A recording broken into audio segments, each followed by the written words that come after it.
Well, the football community lost a loved one yesterday. Westlake offensive line coach Doug Wilson passed away after a 2-year battle with cancer. Today I spoke with some of the people who knew him well, a current player, a longtime family friend, and a former teammate, each of them painting pretty much the same picture of who he was and what he stood for. He's a perfect example of what a coach should be. Always asking how you are, even if he was going through the hardest part of his whole life and he wasn't caring about himself, he was caring about others. He was so invested in all of the players and got the most out of every player. And seriously, we need more people like him and his family in this world. Wilson's last game on the Westlake sidelines was Westlake's last game of the season. A state championship title for the first time in over 20 years. We are 2019 state champions.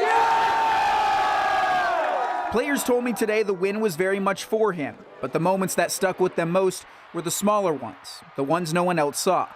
The thing we would do after every drive, we'd sit actually right down there. There's a bench right there, and I'd sit right next to him, and I'd ask him, I'm like, how am I looking? I actually went to go see him a couple weeks ago, and I told him,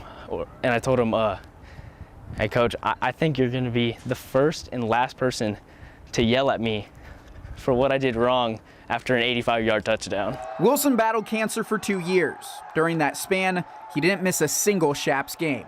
One of the things that drove him to never miss anything was his care for his team and his players. I guarantee he pushed for them and maybe pushed himself probably, I bet, too far at times because he wanted to set a good example for the people that he influenced around him.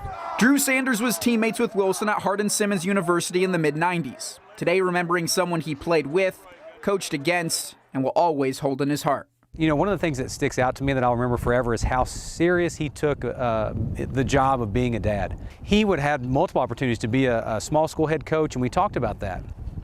And the message he consistently shared with me was, I just want to make sure the timing's right. And right now, I don't want to have to move my kids. They're happy, my wife's happy. And so he always took a back seat because he knew his family was most important to him. And I always appreciate that and remember him.